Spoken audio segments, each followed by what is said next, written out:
Well, with Mud Island nearly built up now, developers are turning their attention to Uptown, which is just north of downtown along the Wolf River Harbor. The Renaissance has neighbors pretty excited, but there's also some concern that folks who've called the area home for decades might be priced out.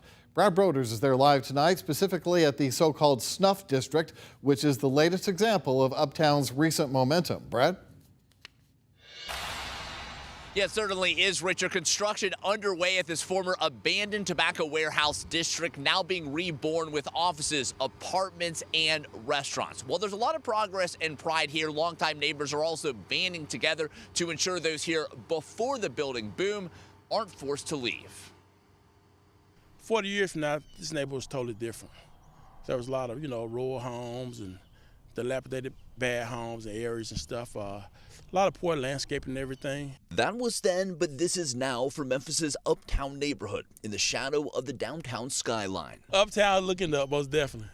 Looking up for the better. Leon Williams has called this neighborhood home for 45 years, laid down roots, and now owns several residential properties. The more money you invest in the neighborhood, the better the neighborhood gets, the more police present, the more community service. Momentum can be seen and felt pretty much everywhere these days in Uptown, sandwiched between the St. Jude Children's Research Hospital expansion to the east and the massive mixed-use Snuff District rising to the west. An upgrade is always better.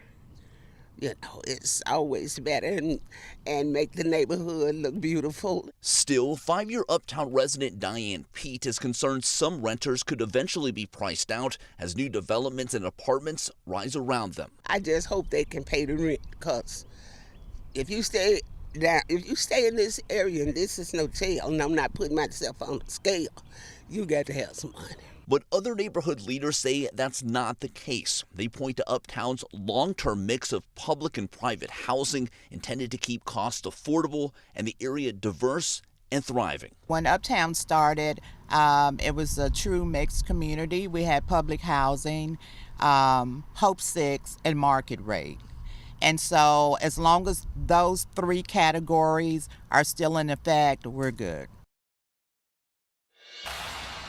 Now, one of the Snuff District developers told me this week that this project behind me wouldn't be possible without those who already believed and lived in Uptown prior. I'm also told this 60-acre site will still take 5 more years to fully build out. Live in Memphis' Uptown neighborhood, I'm Brad Broders.